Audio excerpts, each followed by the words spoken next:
dream of once in a love.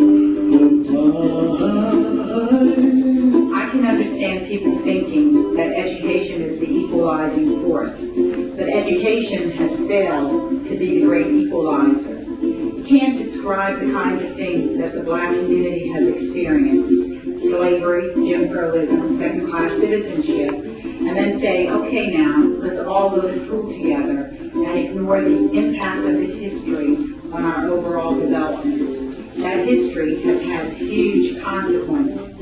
I've often thought about what it would have meant if in some way the black community and its allies back in 1954 or 64 had had the opportunity to sit and reflect for the moment, to radically accept where we were, where we had come to on the eve of achieving our civil rights. Most blacks were illiterate or were going to second-rate schools, and yet we were about to go forward in this country as, quote, equal partners, having been raised and organized as unequal partners.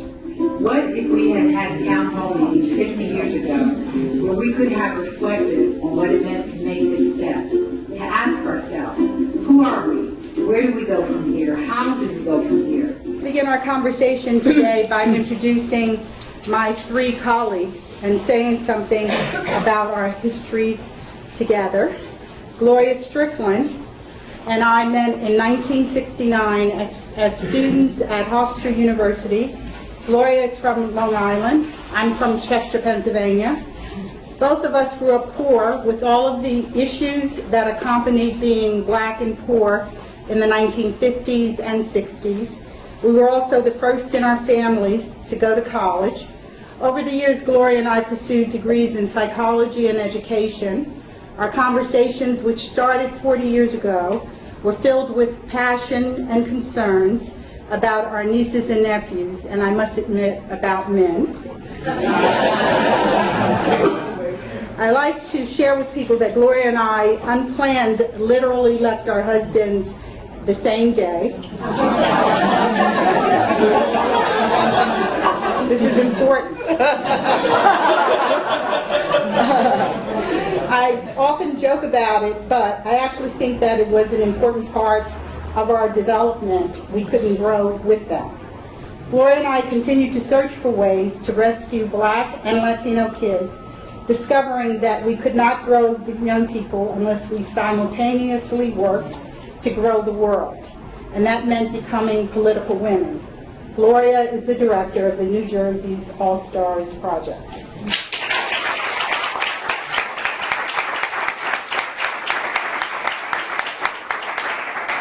Pam Lewis and I met when, in 1984, she showed up in New York City after meeting petitioners in Kansas who were working in one of our early efforts to get an independent on the ballot for president. On campus at the University of Kansas, Pam was an activist in the anti-apartheid movement, in the fight for women and for gay rights. Looking for a way to become politically involved, Pam joined the petitioners and came to New York City. As a political leader, she's helped to revolutionize learning for millions of young people both here and abroad. She and I have spent decades, along with Dr. Newman, Gloria, and others, fine-tuning in Vygotsky's terms the zone of proximal development, growth zones, for young people who our public school systems have pretty much abandoned. Pam is the national producer of the All Stars Talent Show Network and director of the Joseph A. Forgione Development School for Youth. Pam Lewis.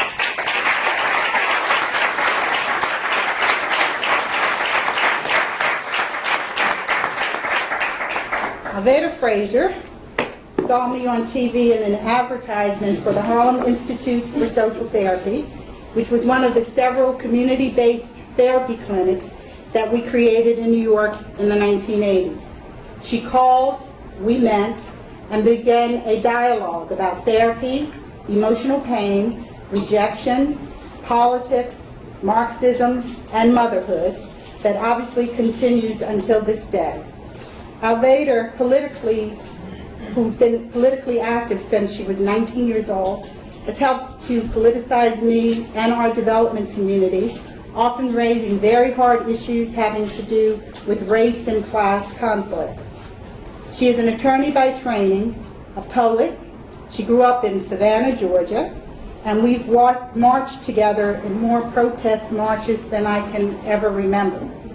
When I think of Alvader's unofficial title, I think of her as a champion for the world's underdogs. Alvader Frazier.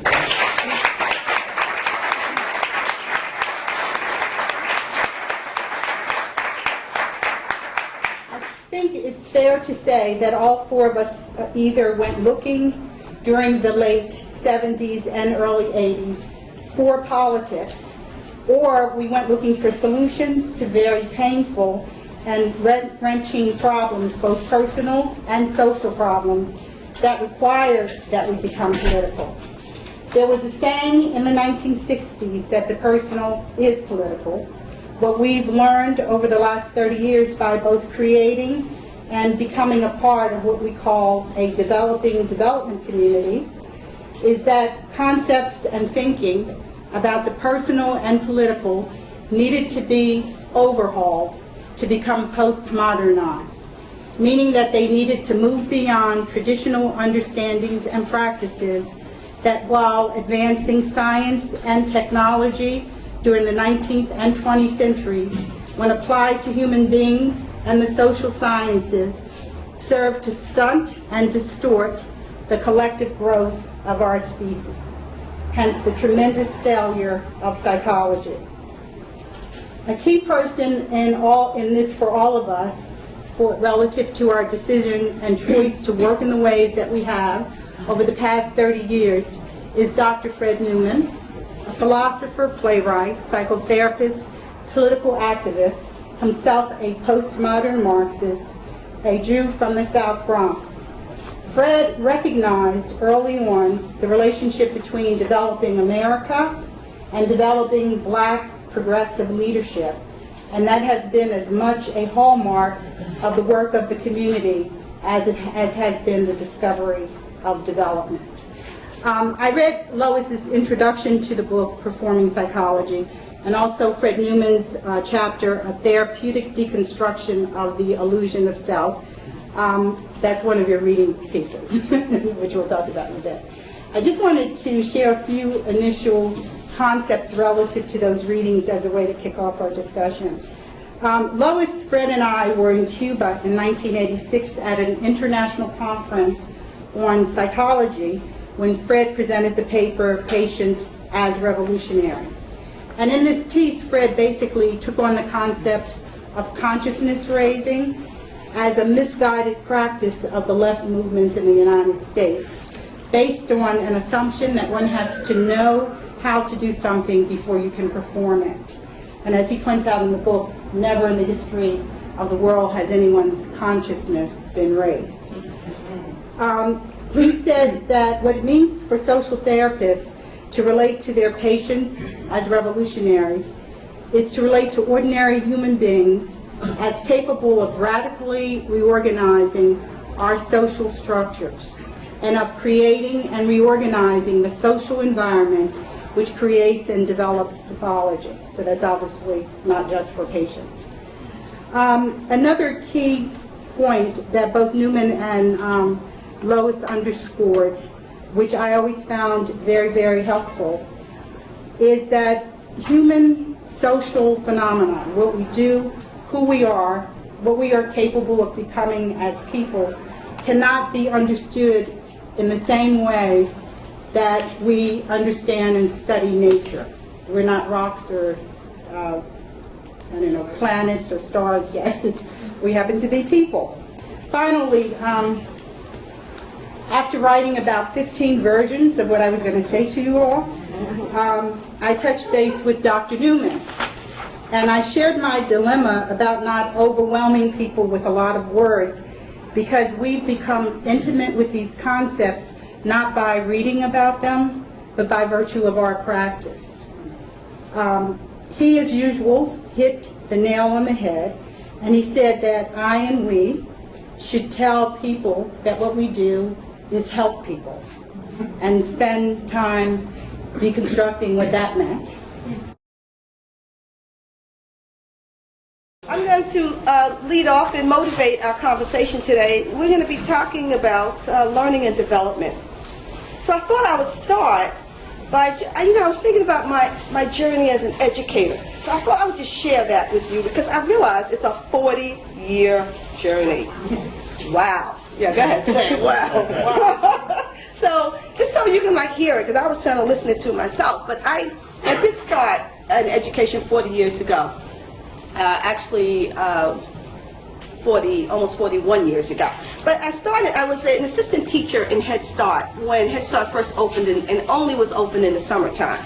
And I did that for 2 years. And then I went on to, then I graduated from high school and went on to college and really got my degree in early childhood education. So I was an education major, got out of school, and then I went to, actually, when you recall, I met Lenore Falani at Hofstra. You remember that's where we met. So I get out of school, and then I went to Covenant House.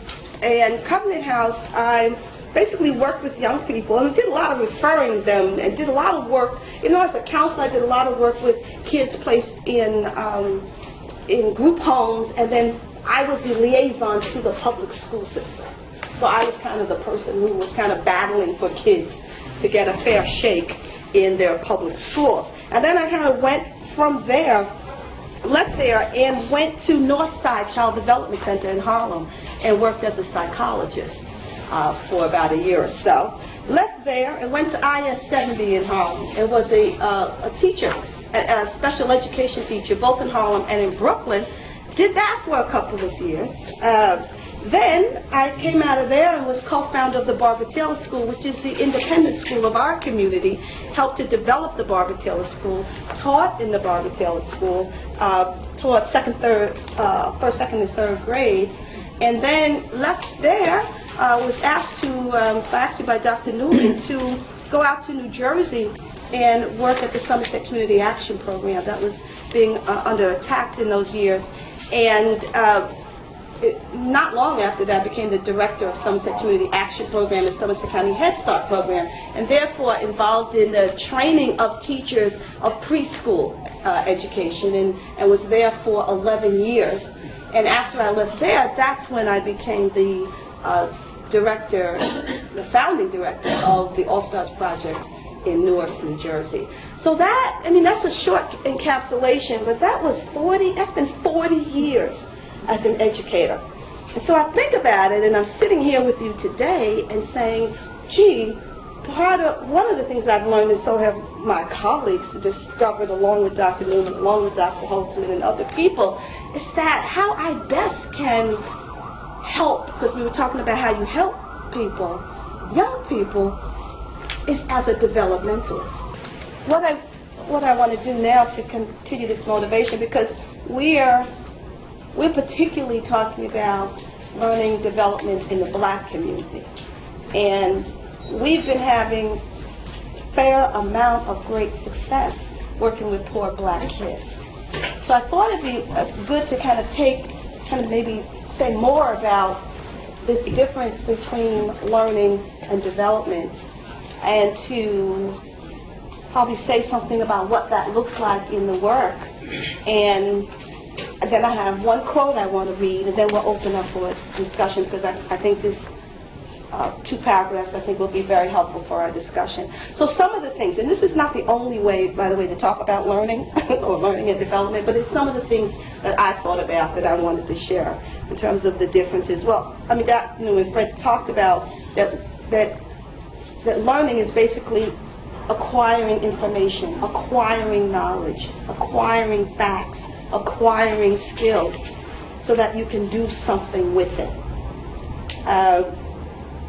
So you learn 2 + 2 is 4. As you learn, the digestive system, and all of that learning is for you to be smart.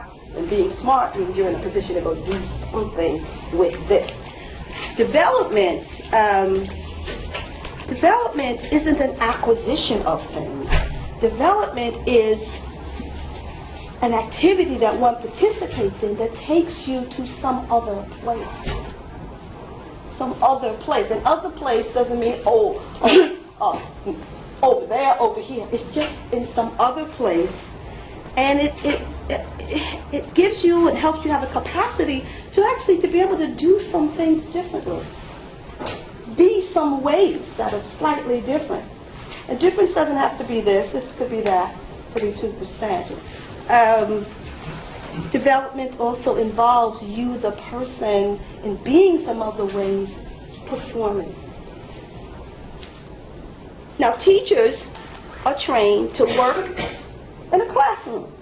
And sure enough, classrooms group, people, 20, 30, whatever. Nowadays, might even be 40. Interestingly enough, though, their success is based on the individual person getting smart. It's not based on the class or the group at all.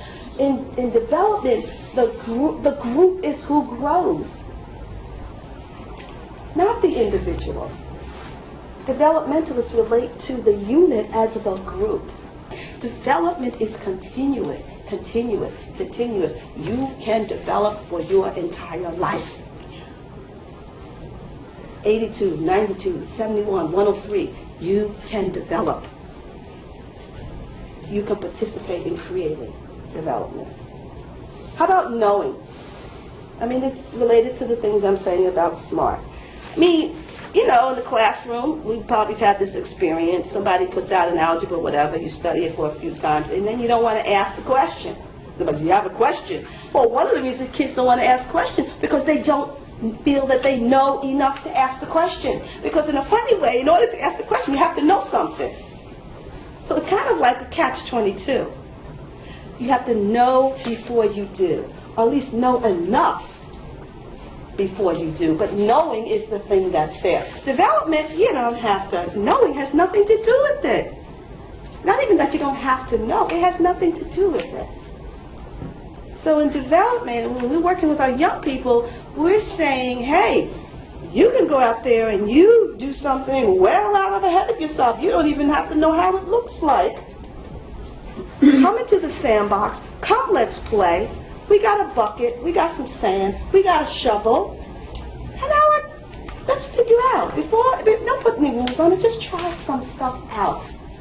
The interesting thing, one thing we do is when we're first meeting our DSY students, we do a lot of handshaking. Now, in some classes where they want to teach business skills, this is the teaching, traditional teaching, they show you how you put your thumb out and your finger. You know what we do? We go, hi, welcome to DSY.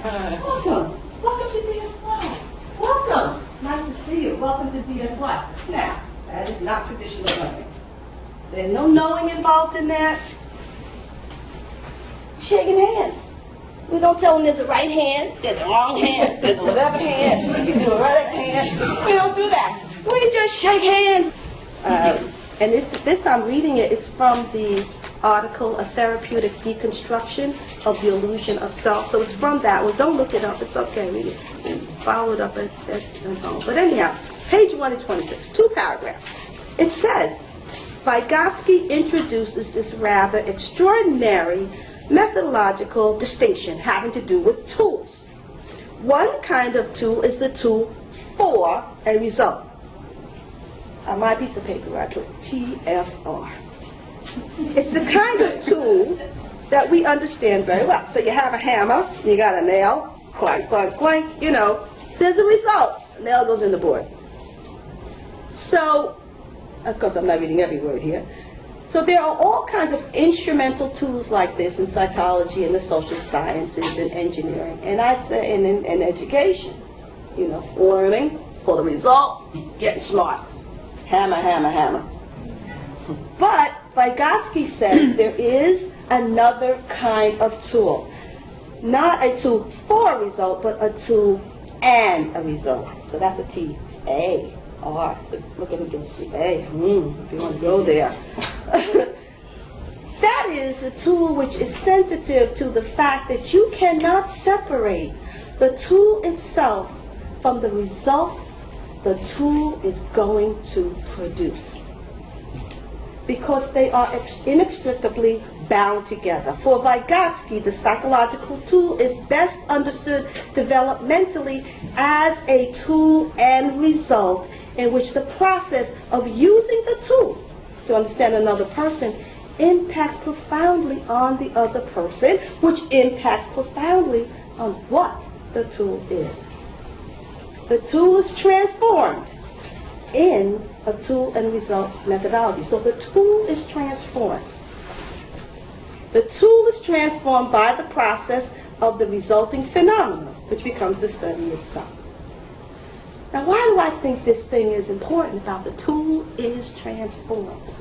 Because the work we do with our poor kids in the inner city, when we say to them, go out and play, go out and create all-stars talent shows, go out and shake hands, they are a tool and result. One thing that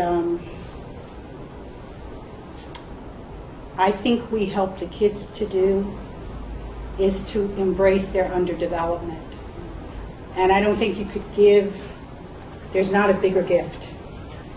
And where that underdevelopment comes from is the history of black people in this country, the fact that we were deprived, oppressed, enslaved, made into second-class citizens.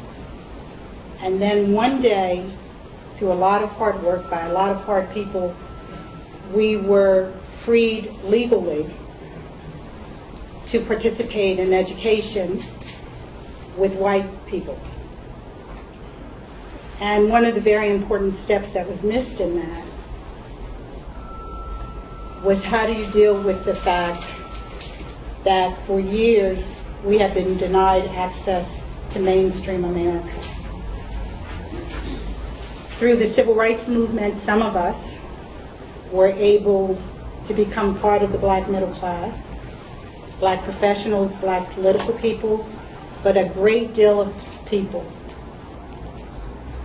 remained impoverished. And they live in the ghettos all over this country with no resources, with schools which only focus on learning, which don't engage the very important fact that one of the reasons why more privileged kids do better is because they have access to the world. And the success of our work has been our willingness to engage that, to not cover it over by making black people special for whatever reasons we get made special, but to go at that underdevelopment and to give the gift and the possibility of development. That's a big thing and a big way that we help. Well, how do you all deal with the fact that the way in which we've collectively been successful in helping poor kids and the poor community grow has been by virtue of helping them embrace the fact that they're poor? And one byproduct of poverty is underdevelopment. The not nice way of saying that is people's stupidity. So if we had not done that, we would not be successful at what it is that we do. And I know that's a hard thing to hear. That's why Barron and other people don't say it, because they don't want to have the fight with the community. But we want to fight because we believe that if young people in our communities don't grapple with their underdevelopment, and we don't create an opportunity for people to be as stupid as they are, as loud as they can be about it so that they can grow, then what we end up with are myths about how wonderful and beautiful we are and we come from kings and queens. I think that as I'm saying black woman, coming from, and yes, I was poor as well. And I can't say that I didn't know I was poor.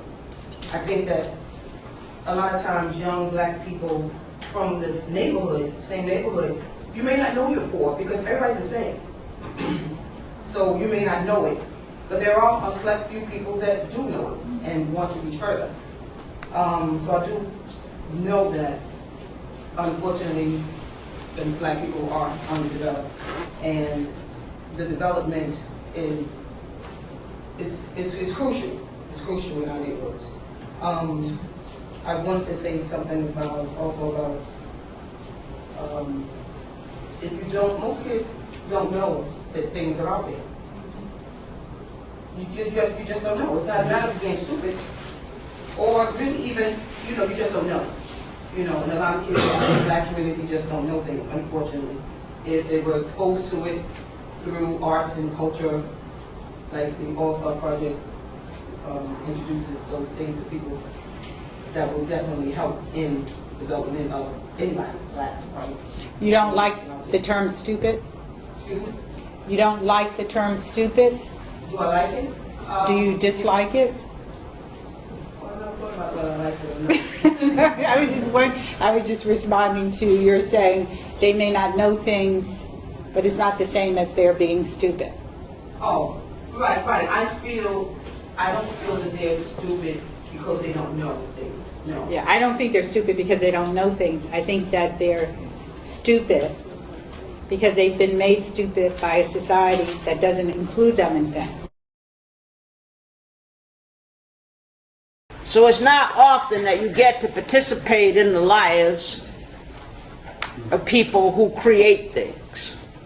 We know people invent things, but we never get to really meet that inventor and that creator. And so we do. We are. So as a result, we who participate in social therapy are also become the creators of social therapy and the builders of social therapy. So I won't read all of this article, but I'm going to read like the excerpts that really mean a lot to me and are very important to me. And so, in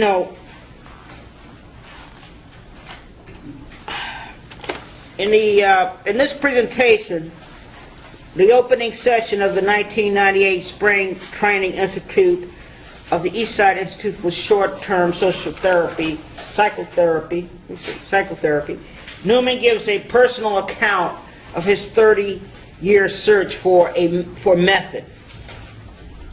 Wittgenstein wants us to explore whether we really do have an interlife. He wants to explore not just the language you use in talking about our so-called interlife, but the language of interlife itself. Is there a self? Is there a place where we think those thoughts, feel those feelings, have these beliefs? If so, where is it? How does it work? How does language work? Is it useful to understand this whole phenomena as us having thoughts, feeling pains, intentions, belief, desires, the whole litany of mental life?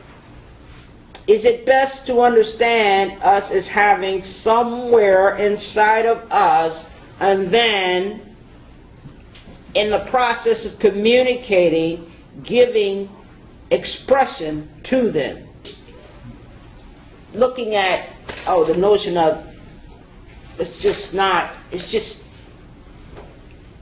you don't have to be stuck in your head about, this is who I am, this is myself, this is what I can do. I have limitations because of who I am myself. Somebody might have said something to you, when you're growing up, people say things to you, and they don't really understand that. When they say something to you when you're 5 years old, you remember that when you're 25. And you don't have to just stay with that, that's not, you can go out of that, so. I was also thinking that the radical acceptance that was talked about in the DVD, and how that is really, it is all about radically accepting poverty, not from some kind of psychological state of moral state or intrapsychic state, but radically accepting that, so that that is where you got to build from. It is about where you're going. And I think that's so, I mean, this therapy, this understanding is, to me, so, takes the chains off of the black community.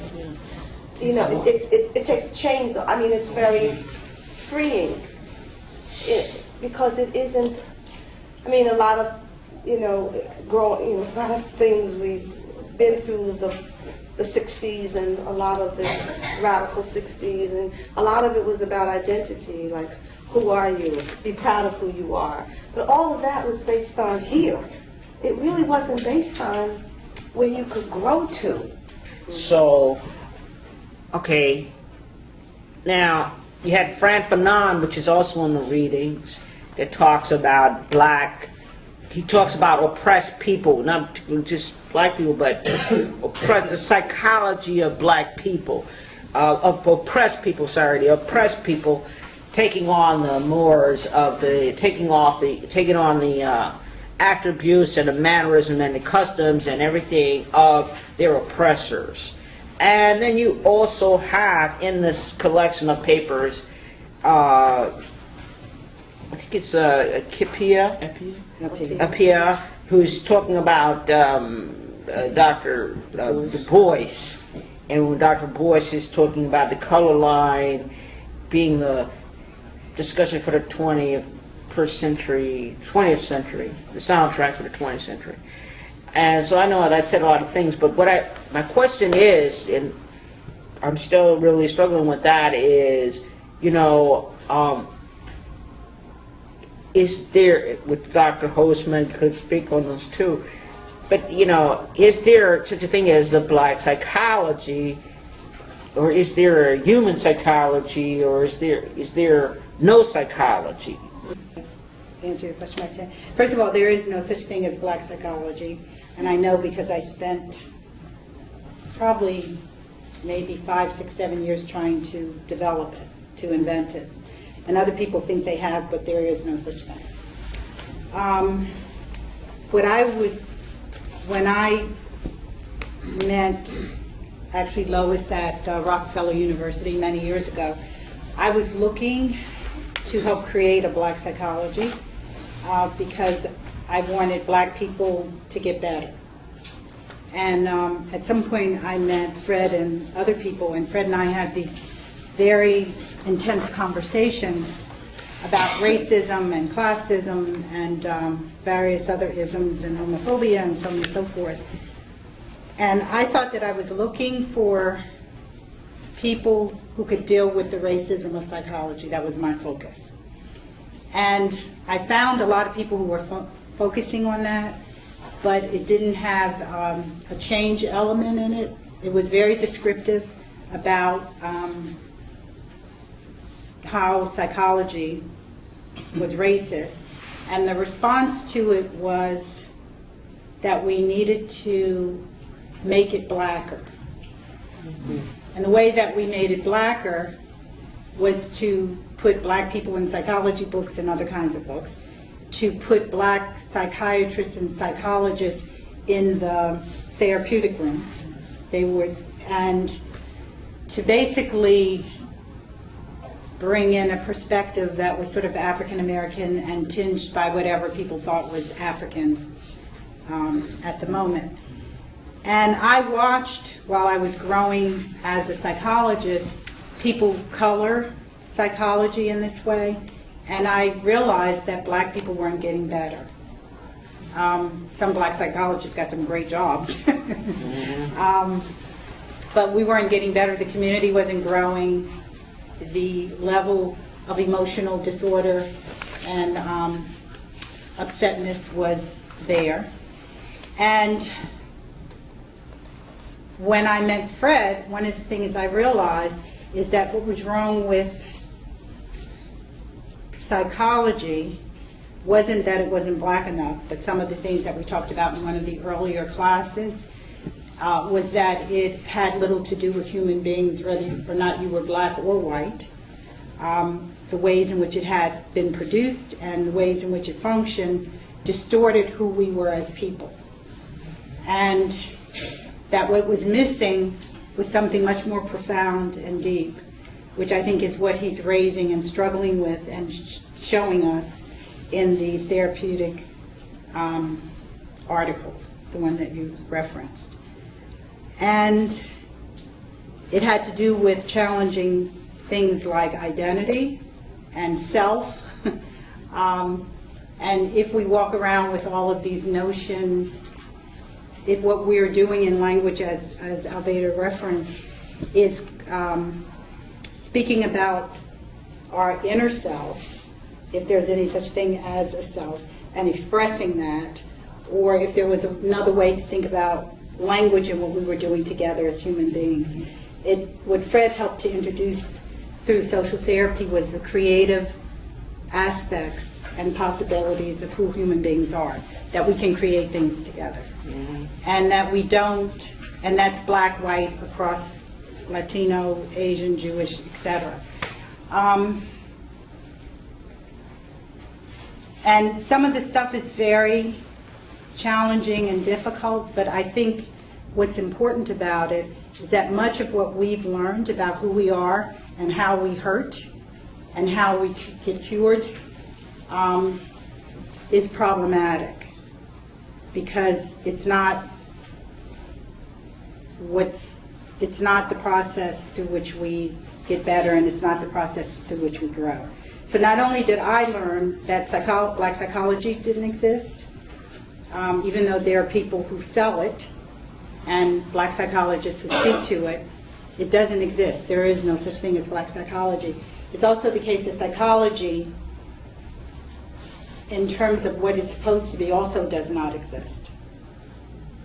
And a lot of how we understand ourselves psychologically is problematic, and a big part of what social therapy does is challenge that and force us to, one of the problems with psychology is that traditional psychology and psychiatry is that it doesn't contain the possibility of us becoming, being other than who we are, which is where I think the cure lies. So there is no such thing as black psychology. What we have is the emotionality that we create together and are together as people, and it's the kind of emotionality that other people have that we're trying to do something about as a community, as a country, as a world.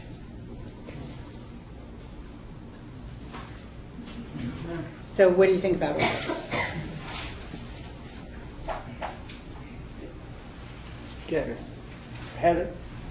Yeah, I like the whole aspect of language. Could you stand up maybe, Heather? Speak up. The whole aspect of language. I myself have studied extensively how we speak to each other and how the words we use that we think we're expressing ourselves, but I think that dealing with that whole self aspect, in order for us to really express ourselves, we have to go within ourselves to know who ourselves are, more so than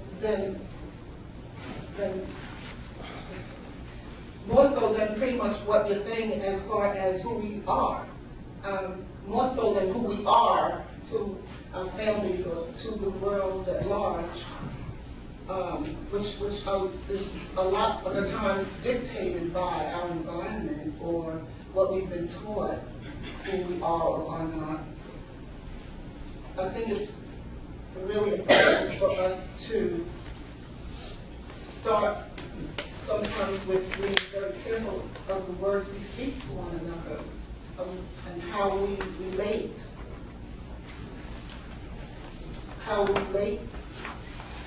our so-called feelings, because a lot of the times I find that the frustrations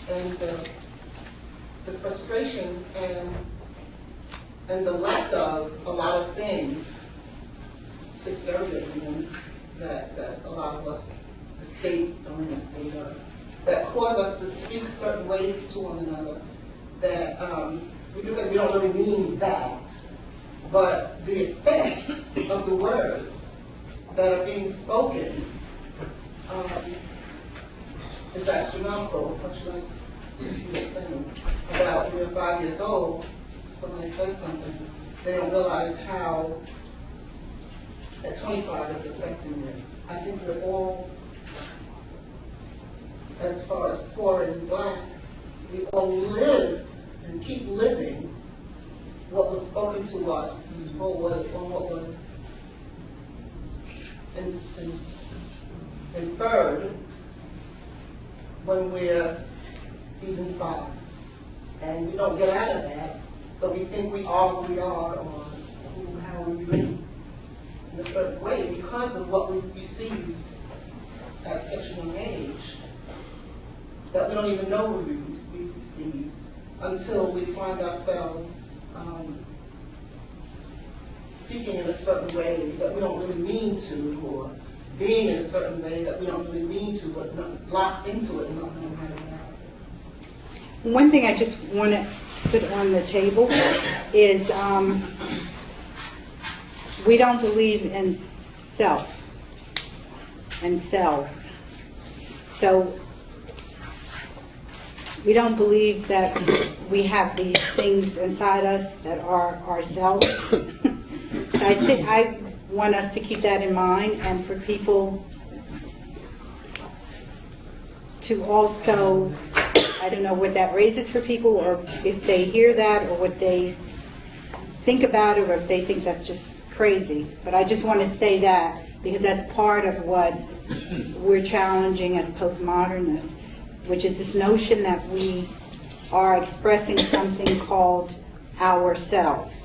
That we have this thing in us, or these things in us, or these histories in us, or whatever we think about, that we're trying to get out.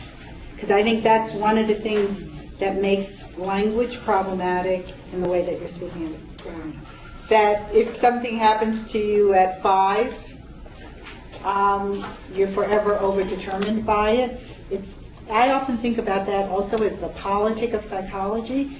It keeps you consumed with you in ways that don't allow for you to grow. So it's not like people just thought of this because we're bad people. We're taught in a way that's been the science of traditional psychology and psychiatry, that what you go to get help with are all these things that happen to you that are now you're going to talk about or discover or find, and that's like the true you. That's one of the problems with black psychology, because black psychologists say, get rid of, color everything black, but what they color black are concepts and positions and perspectives that the white, powerful people in the institutions and in the world have given us. It's not like we got in a room one day and voted on whether or not we wanted to have a self. I just had a fight about 3 weeks ago with a parent who, young people at DSY were reading, Who Do You Think You Are? And the parent, the kid reminded me of this, the parent was upset about the section of the chapter that talked about self, about what we were talking about today. And she was considering pulling her kid out of DSY. And she called up and she said, you're highly recommended by our school, and I love the principal, but I don't know if I can deal with this issue about smashing the self. She says, I'm a religious woman, and I teach my child religious values. And I said, I philosophize, I'm a philosopher, and there's an approach. And this approach, you're right, that is the approach. I said, the approach is, but let me ask you a question, I told her, and I'm going to wrap with this. I said, you're a religious person. We have a lot of religious parents in our school. Let me ask you this. Do you think that you live your religious life? Do you think you do that with other people? Do you think how you live is your choices that you make? The values about how you look at people, how you treat people, where you go to church, the choices you make. Is your religion in living your life? Or is it somewhere down in somewhere? Do you go look at it? Or is it how you live? See, I believe it's how you live. Now, you could disagree with me, but that's what I mean about the South smashing it, because I want to support you to decide how you live. I want to share with you some of my performatory history.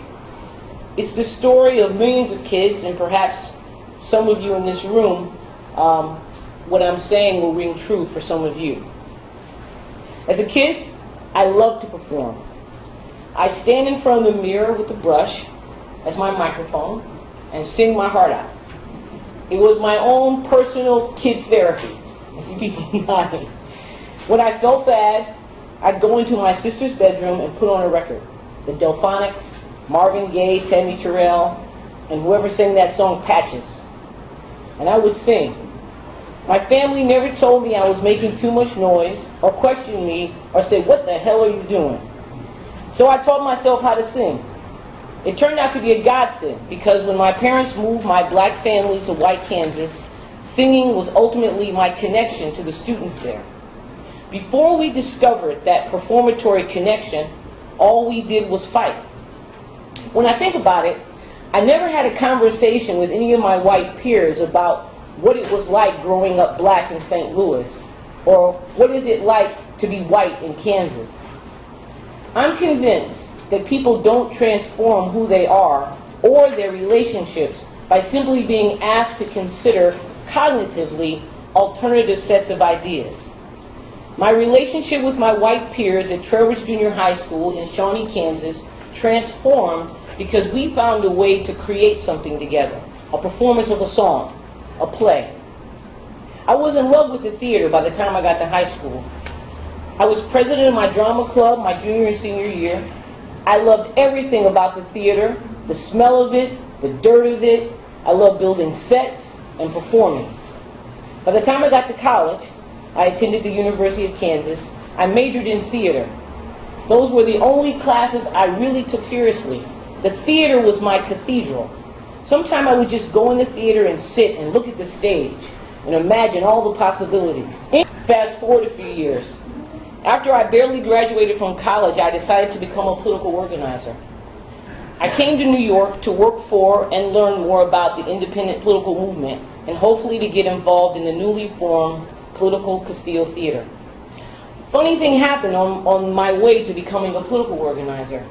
I had to become even more performatory. You see, I had organized politically before I met the independent movement, but everything I had done had been on the college campus. I had never worked in the black community. The independent movement took me off the campus and into the poor black community of Kansas City, and then on to Omaha, Nebraska, and then to Colorado, and then to Seattle, and then I came to New York. But in those first days working in Kansas City, we stood out in front of stores, and we stopped people, and we asked them to sign a petition to put an independent black candidate on the ballot for president. That was in 1984. I loved doing it for the first hour. Then I hated it. Fast forward a few more years. After coming to New York, I very soon became one of the people who helped to pioneer the All-Stars fundraising work.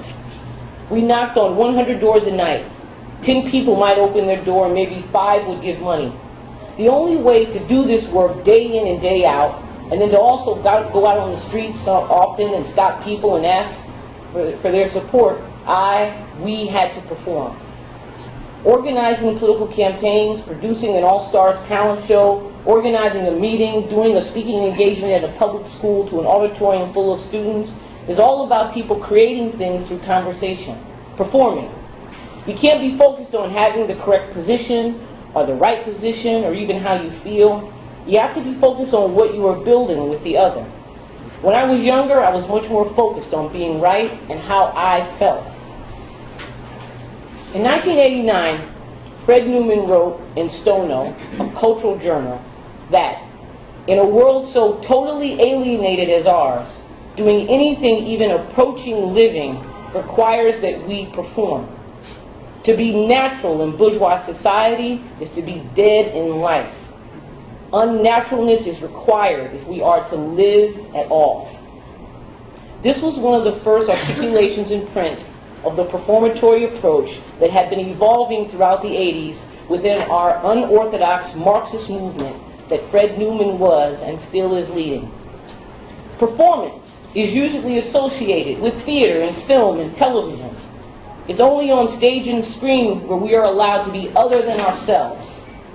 The realization that performing can also take place off stage in all aspects of daily life, and that you can create a stage anywhere, gave us postmodern Marxists a way out of the trap of ideology, a way out of knowing.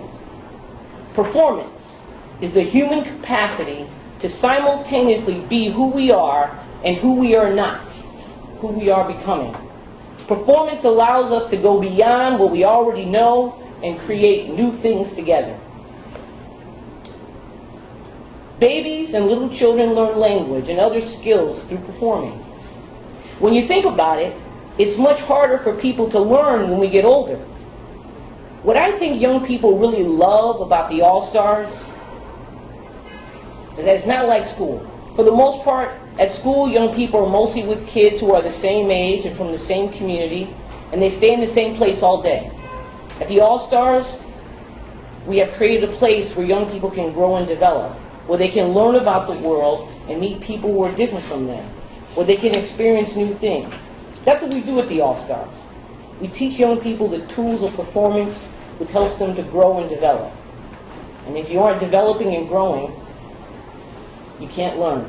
Importance of going out into the poor black community with something that's out of the box. Like this performance approach is pretty controversial. It's out of the box. It's not traditional. I remember when I first went to Newark, basically everybody in the school said, forget it, these kids in Newark would not be interested in something like this. I mean, not even, people didn't even understand what it was, but the message was, don't bother. Basically, in a way, the message was, these kids are too poor for something like this. I actually think they were thinking, this is white. This performance stuff is white. This is not, for poor black kids.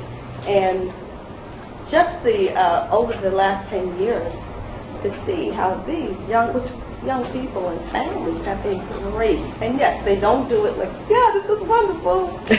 They start with the fight, but I think they begin by hearing that we are bringing something out of the box. And they know about the failures. They know what's not working, and they went with something a little bit new and different, and but to kind of discover how they worked with this and developed off of this, and are giving the young people that you hear their statements, you see what they're saying. They're the people who are giving this to other young people. That's significant. That just simply doesn't happen in many places with young people. So I just think it's just very significant. And in a way, we're only at the beginning of this process. But it is out of the box. I guess if I'm saying anything, it's not traditional.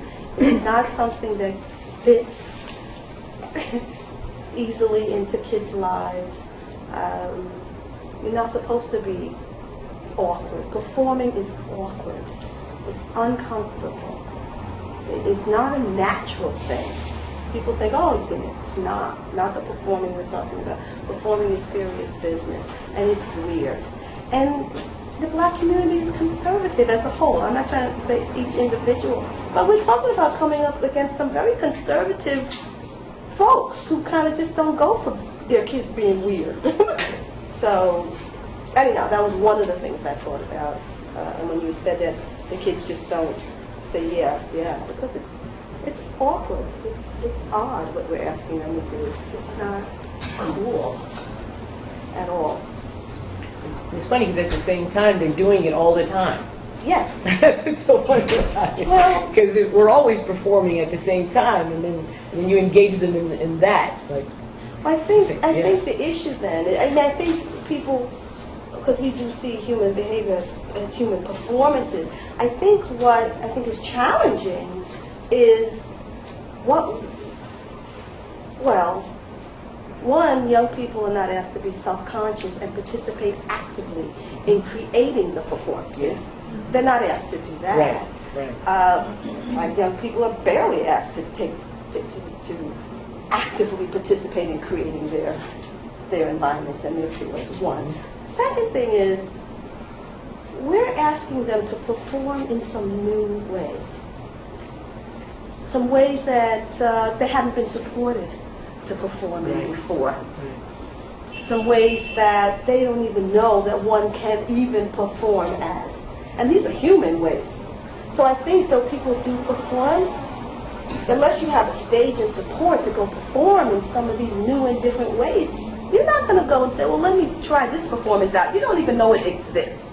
So I think that's what I'm saying. I think people are saying, oh, you can bring out traditional stuff, you can bring it. Well, wait a minute, what are you talking about? My kid, having to come someplace every week and not miss 1 week?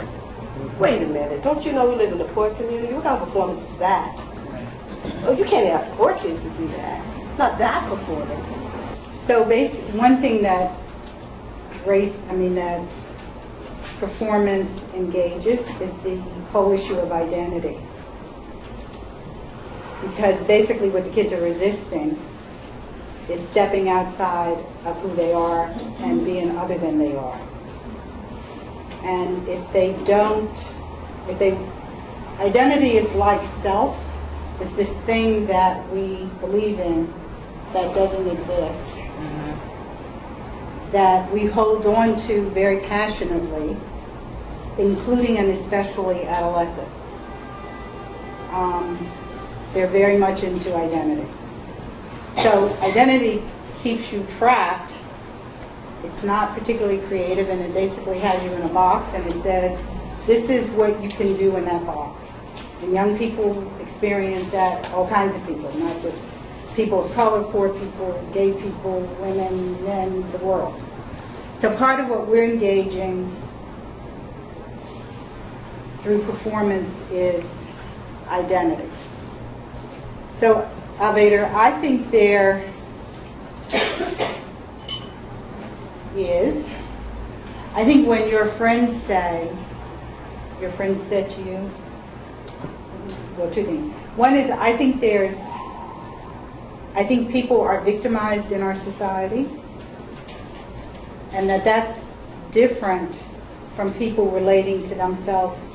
Their primary way of relating to themselves is as victims. Okay. So I think you can be brutalized, oppressed, as many kinds of people have been, and obviously people of color in this country. However, if you walk around with that as your primary way of looking at the world, it keeps you from performing. It's another box. So I think that not only were your friends dealing with sexism, homophobia, racism, classism, the whole kit and caboodle, but also it sounds like what they were raising was their capacity, their insistence on remaining who they were. Mm-hmm. And that's very, very painful, and I think that that's what we engage through performance, because we don't relate to people through those categories and labels. It's very deadening. And the other thing that I was thinking about was the relationship between what Pam was raising about performance and the dialogue about self that people had such glorious reactions to last week. My humble opinion is I think it doesn't matter if it's racist, if people are being racist to you. You have to figure out how to move beyond it and reorganize it and do something bigger and other with it. Because we have a shot at going somewhere that we didn't 50 years ago. And everybody used to say this, from your parents to the teachers to the ministers, everybody in an authority or adult capacity would say, listen, we know white people are bad, they're racist, they're gonna, they're trying to hurt you, but you're gonna have to learn how to play the game. That's what my mom always said to me. You're gonna have to learn how to play the game. You're gonna have She said to me to all get the inside the system and become a part of the system. And because the biggest thing about that is, even though they're racist, is that you have to make it and you have to survive. So it was a survival defense mechanism kind of philosophy that said, whatever it is, whatever they do to you, don't respond. Just try to play the game. Figure out how to play the game. You know, and that's why people will say that. You know, that's where like a lot of that act of white, because people would go and they would be like 2 or 3 different people. You know, they would be on their job and they would be somebody. Then they come home and they be somebody. You know, and if you see them on the street, they're somebody else. I mean, that's, you know, like had this. People had to have these multiple personalities. I don't have that much history on the All-Stars, but what I see and what I gather is that you don't have to have the exceptional child, see, because most of us, my kid went to music and art, and you had to dance your way, you know, like, hit it! You know, because I said that she's been a dancer and a performer all night, so you must accept her. You know, and when you said we're conservative by nature, and that does put us in that box. You know, and I think of myself, I always wanted to sing and dance. I live vicariously through my children. You know, one is, you know, the teacher, the DJ, and the daughter's the singer. But if you didn't have that exceptional, then you weren't chosen. Whereas you guys, you're taking, you know what, the ordinary. That's right. I want to join. I'm the ordinary. I want to be down. The conversation we were having earlier about racism, about people learning how to do new performances in response to people who are actually being racist to it. So what do you make of that? Or homophobic or sexist or whatever? I think that because of racism, well, because of slavery, of course, they took so much from us during slavery that, and we had to perform at that time to definitely be who we were not. That, and you know, and our parents, and I go back to what our baby said, I think, that, you know, our parents said, play the game. You know, so we came out of slavery, now our parents saying, play the game, play the game. I remember my parents saying, play, you know, learn to play the game, which was important to me, just to move along in life. And, you know, just to tie it together, you know, and back in the day, you know, people that performed, it was called buffoonery. Mm-hmm. So it wasn't a nice thing to do, to perform. Mm. However, I do believe that performance is the way to develop me. Since, you know, the only reason why I brought up performance in slavery, because we had to do that then. And I think that that was a negative thing about performing for black people. So it's hard for them to, once they think they know who they are, for them to step out of it. One thing I would say about Obama that I really love about him is that whenever I see him or hear him, I know he's performing. And I know he's been doing it for a long, self-consciously, for a long time. I mean, you know, Lenore was making a speech at a conference recently, and she said, you know, I ran for president in 1988, but I didn't think about running for president when I was 6 years old. But I think for Barack, something to the effect Barack Obama did. Right, you know. and so one thing I love about him is that he is, you can look at him and say whatever, but you know that the man is performing and he's giving it his best performance every time he comes to the bat, and every time he stands up to the mic. And our people, many people, all kinds of people, not just black people, but all kinds of people can see that, and all kinds of people, I think now, are thinking, well, if he can perform like that, what can I do? And I think maybe, you know, in conjunction with all the work that we're doing, because we're not saying that we're the only people doing, you know, performance work or development work, but we're part of that mix. And so, you know, hopefully there's an opportunity here with Obama and with all the work that we're doing and all the other people that are working around the world, is we could create something, we can create the ZPD, the Zone of Proximal Development, you know, a big one. And one of the middle schools that I'm involved in is the School of Performing Arts. It's the only school in the district that did not go into correction. Into correction means it's the only middle school that did not fail academically in our district. And we are still trying to figure out, because we do have winter concerts, we have spring concerts. And in those concerts, we actually have children, every play that comes out on Broadway, they perform. They have where they have the chorus, and for the whole school year, there's training and practicing taking place for this performance that takes place twice a year.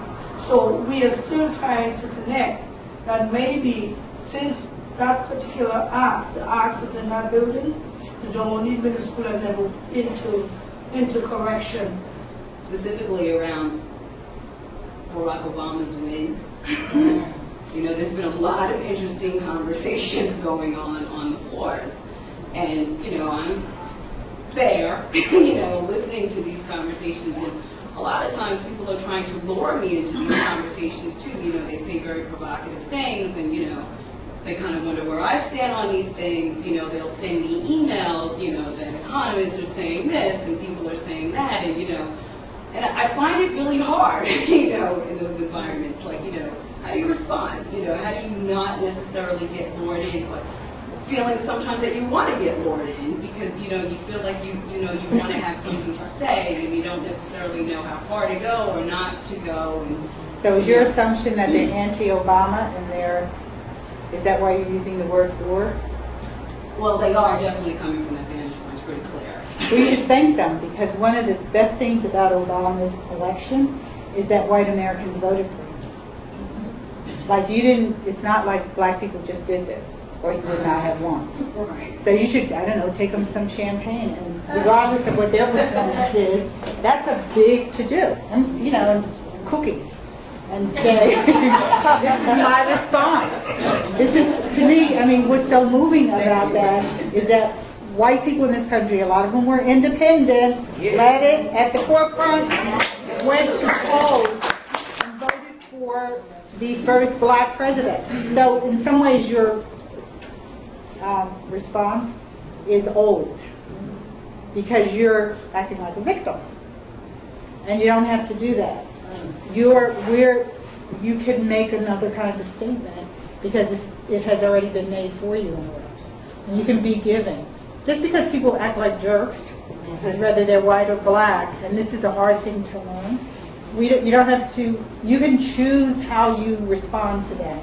And one of the ways that we've discovered, which has been growthful, is to be giving.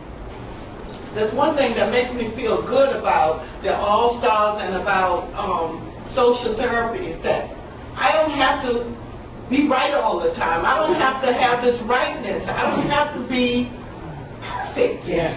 Okay, I can perform. One of the reasons why I took this class is because I know all of you, and I know you all to be leaders. And the one thing that I hear over and over in the class, that you are putting demand on us and pushing us to go outside the box, to do differently, to think differently, and to possibly go that little bit far outside yourself. Because I know that your lives haven't been easy. You've been giving us your history, and I love learning about it. But the one thing that stands out to me the most is how you continue to do so and put yourself in harm's way. And then you ask us, stand with me, and let's grow this place.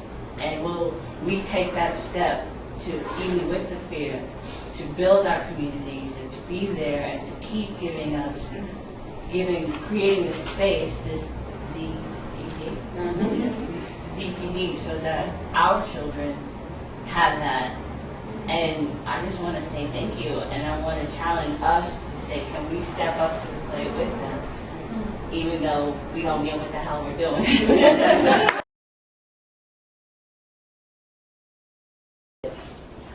What we're going to talk some more about today is emotionality in the black community. actually, and in the world. But and I wanted to start by motivating the conversation. As I've shared with many of you, I grew up in Chester, Pennsylvania, which is still is a poor black community. I grew up in the 50s and 60s. I graduated from high school in 68. When I was 12, my father, who was an alcoholic, died en route to the hospital because an ambulance service wouldn't come into the poor black community to pick him up. At 15, my 25-year-old sister died from cancer. No one bothered to tell her, I shouldn't say bothered, but my mother and her husband, in the thinking, I guess, that they were protecting her, never told her what she had. And after her death, two of my nephews, her sons, were basically lost to us. My grandmother died when I was 18. I didn't really like her very much, but she was my grandmother.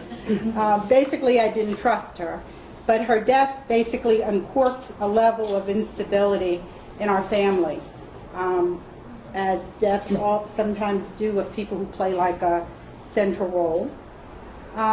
When I was 20, my favorite uncle, who was drunk, fell off our front porch and cracked open his head and died. He'd been drinking since I was young. At 5, his wife went out to the store to buy lunch meat and was kidnapped and raped by a group of white men who never were arrested. They tied her to a railroad track and she was decapitated. And one of her sons killed himself with an overdose in his early 20s. So obviously, and unfortunately, and I'm skipping all the drama in between, obviously this is not just my story. People in this room who grew up poor, black, Latino, white, have their own version of this. And even with all of this, I was basically physically stable because I was the youngest child. I reaped whatever benefits my family had. And my mother was a stabilizing force in my life. However, I wanted to go into this kind of detail because it was very connected, all of this, with my decision to become a psychologist. I decided, I don't know, when I was 12, because I knew it had something to do with emotionality. And one of the most overwhelming experiences of my growing up was recognizing somehow that people had all of this emotional pain and sadness and didn't know what to do with it. There was no way to express it. They didn't socialize it, they didn't expose it. Actually, it played back on them in a lot of self-destructive ways. All the things that happen in poor communities, black communities that are dysfunctional.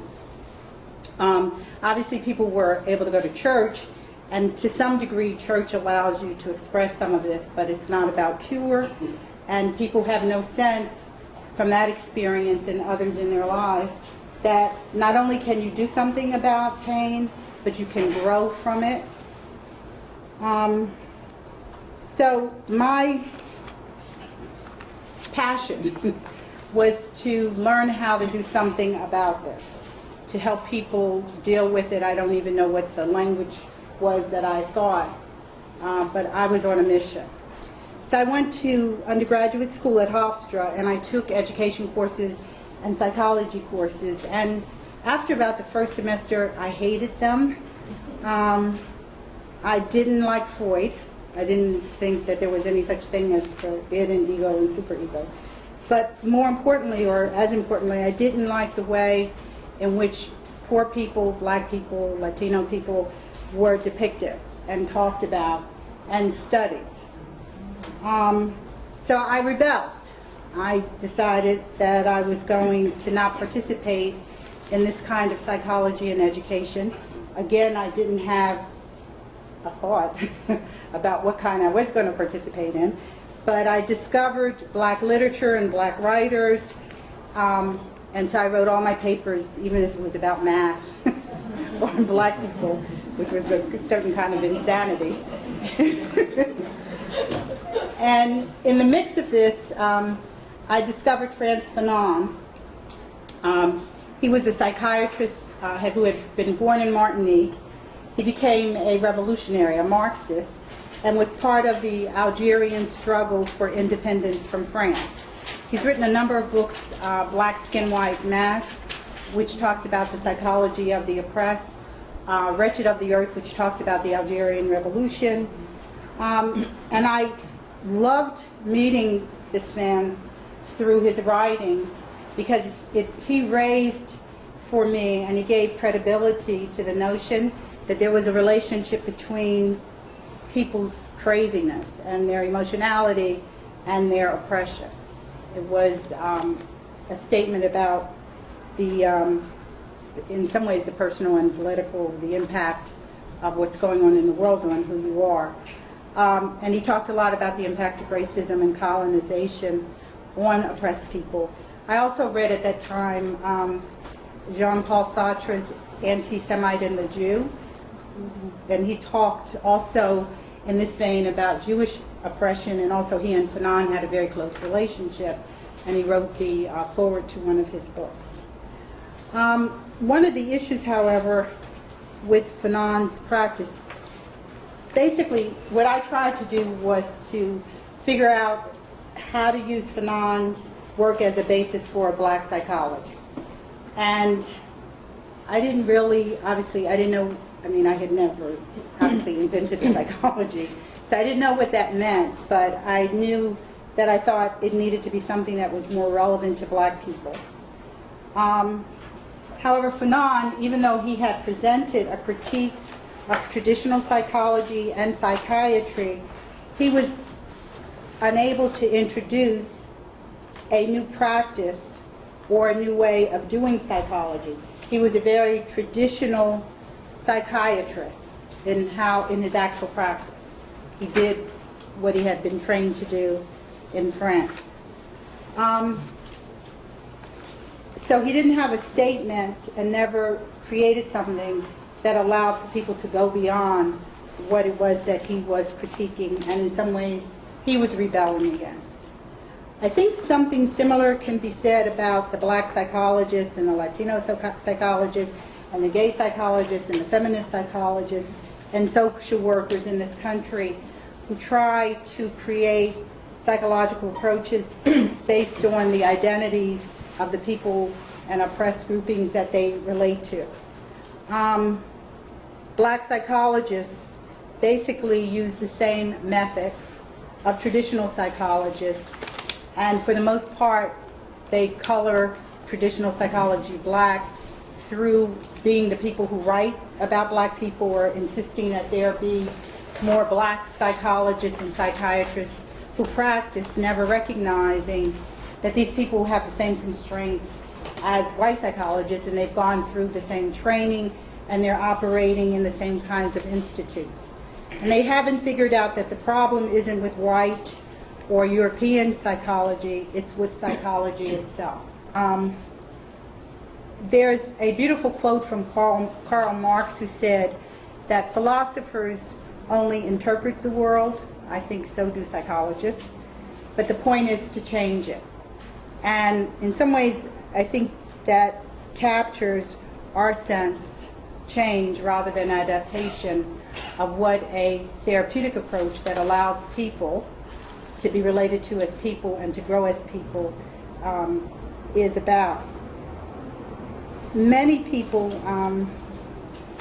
who think of themselves as Marxists, minus the postmodernist description, focus on the application of Marxism, his economic theories of capitalism, and they have talked about and do talk about the issue of overthrowing the state. And these theories and practices have obviously had their moments in various people's struggles around the world, led by the Soviet Revolution in Russia in 1917. However, also in Karl Marx's earlier writings, and in the work of Lev Vygotsky, who is a Soviet psychologist who we spoke a little bit about, we've discovered a new Marx who had some very important and profound views on human subjectivity and how it's organized. Fred Newman and Lois Holtzman have written extensively on Marxist methodology and on what we had sometimes called the practice of method. Interesting, Pam. I was thinking about how this myth psychology can grip us. So it's kind of like on the other side of that, this myth. And because I was thinking about a little story, like in the 3rd grade, this is when, I grew up in Long Island, and this was, in the 3rd grade I was 9, and this was the year that they were implementing the civil rights movement, because it had already been voted on and et cetera, but it hadn't been implemented in my city until I was in the 3rd grade. So before then I had gone to a neighborhood school, working class, black, white, primarily some Latino. And we kind of were like, all just got together. Like cool working class poor kids. Everybody was supporting me in the neighborhood. But when I was 9, it was time for me, my street was redistricted to go to 5th Avenue School, which was the all-white school. Now, when I went to the other school, I was like any other kid. I was outspoken. I learned how to read at 4 and a half and everything. It was like this just working class environment. Now this is a block that I'm walking through this 5th Avenue school. So my mom says, hey, this is where you're gonna get a good education. This is good for you. I said, okay, great. It turned out everybody was older than me, so they all went to the junior high. I was the only one in my neighborhood walking to the school. So I go walk to the school. I get 2 blocks from the school, and 4 white boys threw rocks at me and said, nigga, go home. I was 9, this was the great school I was supposed to go to. We believed in getting an education. So I'm standing there. I remember it today. I was scared out of my mind. It was the first moment in my life that getting smart was connected to fear and pain and humiliation. It wasn't even like where did that come from? But that's where it came from, the rocks and these white kids. So I decided I had to get to school. So I walked about 25 minutes out of my way to go around a whole other avenue to get into the school that day. I didn't go home and tell anybody. I knew that this was important. So I get into school, the bell had rang, the teacher says, well, you can't even come to school on time. Meanwhile, the whole class is white, except for one other kid. We were integrating with school. Might have been about 7 of us, but very different. So I was thinking about the psychology of the relationship, because I think at that point is where I began this activity of being afraid to be smart. So fear. No longer outspoken. Now I'm just kind of hiding out. And you can't learn too much, because if you learn too much, it's scary. It's frightening. You can't be too smart. And I kind of lived like that for many years into my adulthood, being smart enough, but not too smart. So therefore, I was thinking about learning through social therapy that psychology of playing it safe, of being now shy, but getting B's, because there was no place to get a D, because I had to show my mom that I was going to get a good grade. So here I am navigating 9, 10, 11, 12, never really being able to express this, because you don't talk about this, being humiliated. And this whole feeling of humiliation at 9, 10, 11, you don't know what it is, but it's an emotion. It's the psychology is a psychology of, you gotta make it and then you gotta play it safe. They're kind of teaching you somehow this activity that you don't know until you meet social therapy. Honestly, I didn't know. I was an adult. That, hey, this is humiliation. Hey, not only what happened there was I was underdeveloped by that practice of emotionality and psychology. I had been underdeveloped. I was no longer as smart and maybe I could have been, it would have been. It's not even a matter of that. That as an adult, how do you grapple with the fact that shyness is not just cute, it's not just you're shy, it's because you're afraid to learn, you're afraid to lead, you're afraid to stand out. That shyness is about anger and humiliation. How do you, like at 30, how do conversation. Where do you have this freaking conversation? What does it mean to cry at 30 about that?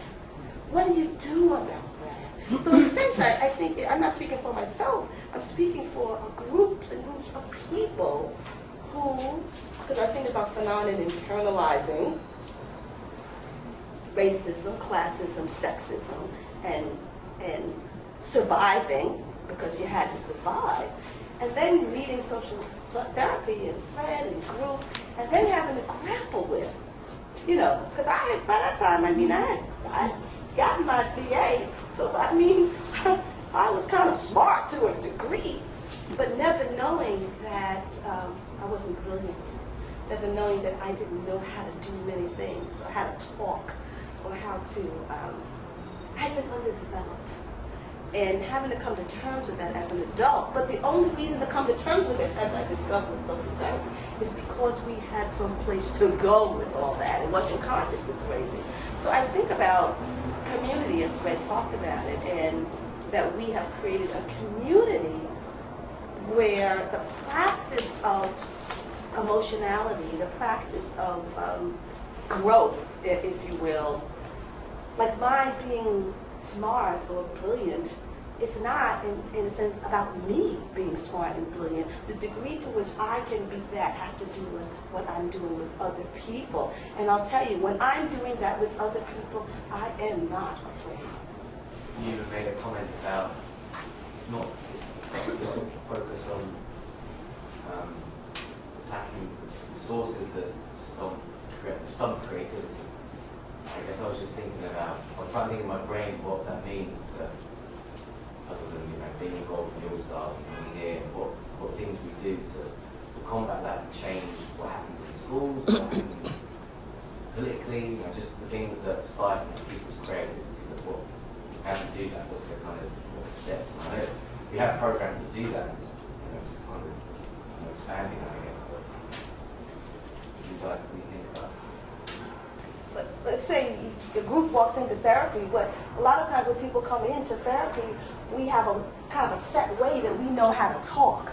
For example, there's a way we talk. There's a way that we'll talk about our problems like it's mine, that's a problem. We'll talk about our life as if it's a problem. We'll talk based on mine. So if you get into a social therapy group, and the task is to figure out how do you create this environment, for the group to grow, well, it's going to push you to have a different kind of conversation. That kind of conversation is, you have to create that conversation. People don't know how to talk to each other. They don't know how to talk to each other in a way that creates something new. A lot of times people have conversations based on my listening to you and then figuring out, before you say anything, what I'm going to say to you, meaning I'm not listening. So that may sound like a simple thing, but it's not at all. So what does it mean to have an environment where you are going to kind of create a new way of seeing, a new way of talking, a new way of what you talk about with other people? First thing, when you come in and start talking about my problem is, if there's going to be a fight in the group, because first thing the group is going to tell you, they're going to take it away from you. It's not your problem. You came in here, now it's these are our issues. Now we're going to deal with them. And the group is, you might fight that. Some people, they resist that. It's no, it's it's my child. You don't know my child. And then, and that might lead to a discussion about children in Haiti or children anywhere. The group kind of fights its way into having a bigger discussion about that issue, and people do that by bringing their own issues to that, about their own parents or their own parenting, or what they feel like they want to say about, because now we're no longer talking about that one child, remember. I think one thing to realize is that we have assumptions about all kinds of things, including what we need in order to get better. We walk around thinking, when people go into therapy, they have an assumption based on having lived in this world. What psychology is, what therapy is, even if they've never been there, what needs to be spoken about, if in fact they're going to get help. That help is even the thing to get, and that it's sort of in us and we're sharing it. And I think in social therapy challenges, in its practice, all of that, which is kind of exciting and frustrating and all the kinds of things that it would be, given that it's challenging what it is that you think you should be doing here. And we take those kinds of assumptions into so much of our lives in so many ways, but those assumptions aren't shaped by, you know, what must be or what is or what best works or how we need to be in order to grow. So I think that social therapy challenges a lot of what it is that we think we're doing, including expressing our pain. And the creativity of it is that you're literally working, as Alveda and Gloria were saying, with what people are giving you, as opposed to what you thought you were bringing in and needed to be dealt with. So it's creating conversation, which is different from expressing what it is that you think is going on inside of you internally. These are all our stabs at it, but both. What you said brought back to me something you said in, almost as an aside, but it was very powerful in the early statement you made when you said about people don't have any idea that that you can grow from pain. And so I just thought that's one of the biggest assumptions there is. It's humiliating for a lot of people to take the step to go to therapy. For what you were saying before about that humiliation and exposing that. So it sounds scary to even think about. It means you're crazy. It means you can't handle yourself with all that stuff. And if you think that the purpose of it is to make you feel better, or to get rid of the pain, I don't know, it just seems so daunting to me. On the other hand, nobody could possibly believe that you could grow from pain. It just seems so hard. The challenge of social therapy is it actually works. But nobody would believe that you could Grow from pain. Right. Anyway, I'm just sharing that and wondered if I don't know, Gloria, your story was so instructive and intimate, and I don't know if you could go further with it in terms of creativity and therapy don't usually go together. We're learning. If you could help everyone out, like just going more with it. Okay, so if you look at a social therapy group, what I think was very developmental for me and others, it's as Alveda was describing it, I found it really helpful to kind of get down to what does it kind of look like, because it's chaotic. Mm-hmm. And there's something about the environment of chaos that, in fact, because in some sense, you're responding, I mean, I could be in there responding to something that had nothing to do with me, as far as I'm concerned. It has something to do with kids in Haiti or whatever. It's chaotic. But in that chaos, I give something, somebody uses it, does something with it, gives it to somebody else, they use it, does something with it, and lo and behold, what you discover that you're doing things that I think the stuck emotionality also, I think it forms or has you see in limited ways.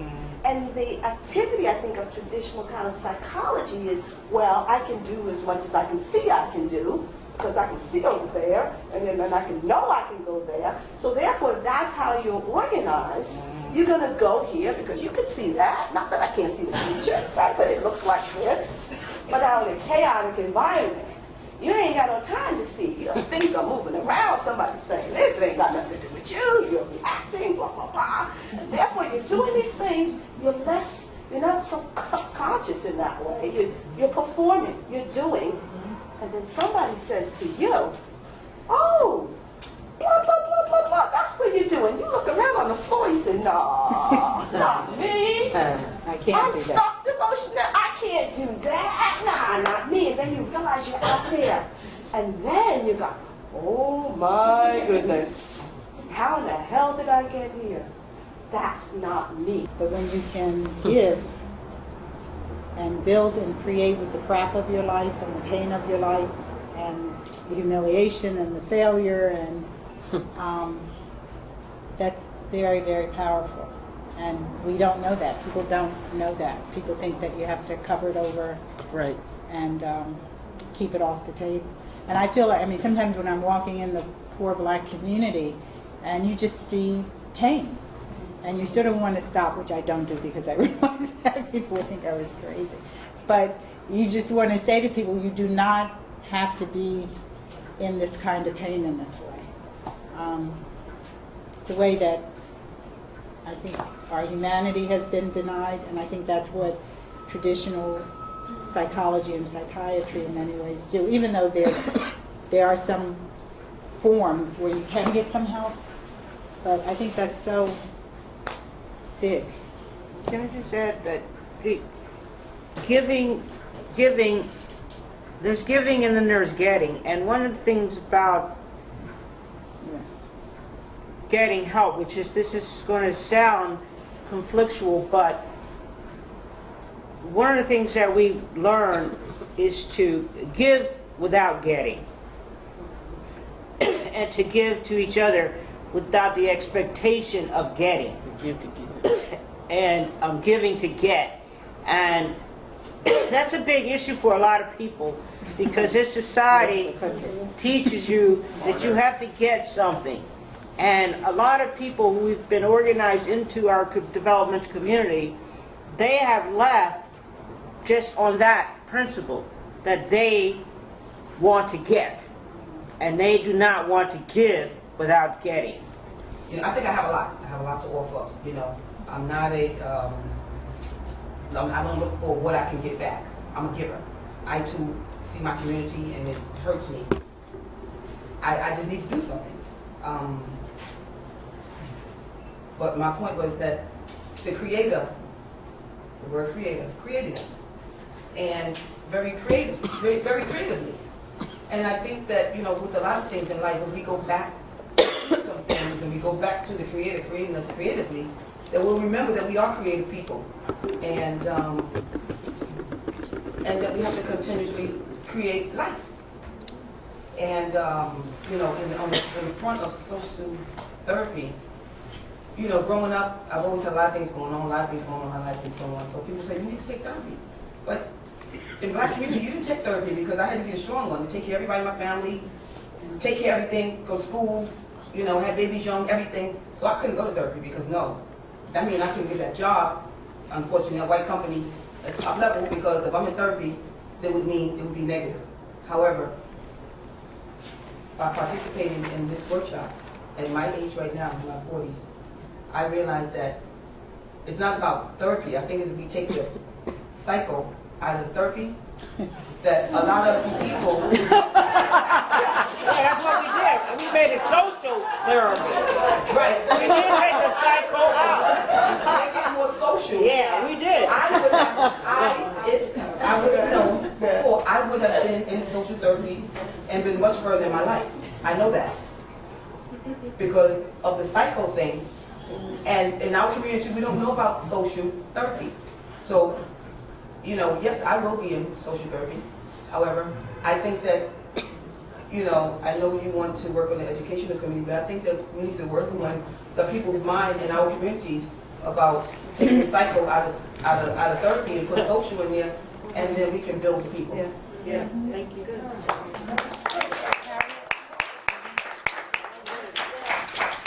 Thank you. I'm really sorry that this has to end, but that's a real beginning for me because I've grown just sitting here. And I reflected, I was laughing talking about school because I questioned everything about school. And as a result, I think our children question everything about school, that's why they drop out. And it doesn't hold them because it's not community, because they can't grow. It stifles their growth. And because it stifles their growth, they rebel, and that's the revolution part. And so there's so many questions have been answered for me, not just tonight, but every night that I've been here, so many questions have been answered for me.